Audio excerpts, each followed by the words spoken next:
Welcome to వేదిక TV. మనం పడే కష్టం చిన్న తప్పుతో తుడుచుకుపోతోంది. ప్రస్తుతం అలేఖ్య పికిల్స్ పరిస్థితి అలాగే ఉంది. ఆమె తన నాన్ వెజ్ పచ్చళ్ళ వ్యాపారాన్ని ఈ స్థాయికి తీసుకురావడానికి ఎంతో కష్టపడింది. సోషల్ మీడియా ద్వారా తన వ్యాపారాన్ని సక్సెస్ఫుల్గా సాగిస్తోంది.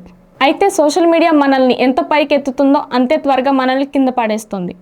పొగిడిన వాళ్ళే తిట్టే పరిస్థితి వస్తోంది. మొన్నటి వరకు అమ్మాయిలకు ఆదర్శంగా నిలిచిన అలేఖ్య తన ఆగ్రహాన్ని నోటిని అదుపులో పెట్టుకోలేకపోవడం వల్ల భారీ మూల్యమే చెల్లిస్తోంది.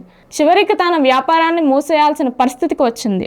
ఒక కస్టమర్పై ఆమె బూతులతో నోరు పడేసుకోవడం వల్ల సోషల్ మీడియాలో విపరీతమైన నెగిటివిటీ ఎదుర్కొంటుంది. ఇప్పటికే అలేఖ్య అక్క సుమి ఆ బూతులు తిట్టింది తాను కాదని క్లారిటీ ఇచ్చింది. తాజాగా అలేఖ్య చెల్లి రమ్య కూడా క్లారిటీ ఇచ్చింది. ఆ బూతులు తిట్టింది తన అక్క అలేఖ్య అని చెబుతూ వీడియో రిలీజ్ చేసింది. ఇంతకీ ఆ వీడియోలో ఏం చెప్పిందంటే, అసలు ఏం జరిగిందో తెలియకుండా చాలా మంది సోషల్ మీడియాలో తనను తిడుతున్నారని రమ్య ఆవేదన వ్యక్తం చేసింది. అలేఖ్య చిట్టి పికిల్స్ ఆడియో బయటకు వచ్చింది. చాలా కాంట్రవర్సీ అవుతోంది. న్యూస్ ఛానల్లో మీమర్స్ బాగా వైరల్ చేస్తున్నారు. అసలు ఏం జరిగింది అనేది నేను చెప్పాలనుకుంటున్నాను. ఒక ఆడపిల్ల అంత దారుణంగా బూతులు ఎలా తిడుతుంది అని చాలా మంది అంటున్నారు. దానికి కారణం ఏంటని ఎవరు ఆలోచించడం లేదు. వన్ సైడ్ గా ఆలోచించి జడ్జ్ చేస్తున్నారు. నాకు రోజు వందల కొద్ది మెసేజ్లు బ్యాడ్ గా వస్తున్నాయి. చాలా మంది పచ్చబూతులు తిడతారు. వాటిని డిలీట్ చేస్తాం, కొంతమందిని బ్లాక్ చేస్తాం.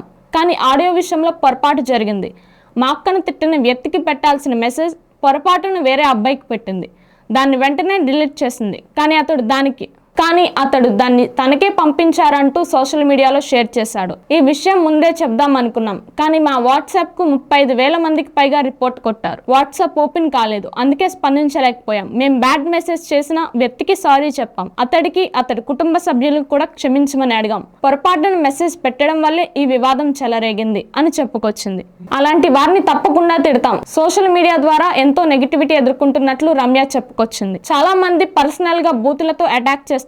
వారి మీద కేసులు పెట్టాలనుకున్నాం, కానీ యువకుల జీవితాలను ఇబ్బందుల్లో పెట్టకూడదని కేసులు పెట్టలేదు. మమ్మల్ని మరీ అంత దారుణంగా తిట్టే వాళ్ళను చాలా మందిని బ్లాక్ చేశాం. మరి కోపం కలిగిస్తే ఎవరైనా తిడతారు. మా అక్క కూడా అలాగే తిట్టింది. మేము ముగ్గురం అమ్మాయిలం, మాకు చెప్పుకోవడానికి ఎవ్వరు లేరు. మా నాన్న చనిపోయినప్పుడు కూడా కొంతమంది బూతులు తిట్టారు. మా అమ్మ నాన్నలను తిడితే తట్టుకోలేకపోయాం. ఎవరైతే మా అక్కను టార్గెట్ చేసి తిట్టారో వారిని మాత్రమే తను తిట్టింది. అమాయకులను ఎవరిని తిట్టలేదు. ఇప్పటికైనా అర్థం చేసుకోండి అంటూ రమ్య చెప్పుకొచ్చింది. ఈ వివాదం ఎంతవరకు వెళ్తుందో వేచి చూడాల్సి ఉంది. ఇలాంటి మరిన్ని లేటెస్ట్ అప్డేట్స్ కోసం మన వేదిక టీవీని సబ్స్క్రైబ్ చేసుకోండి. Signing off, Roslin.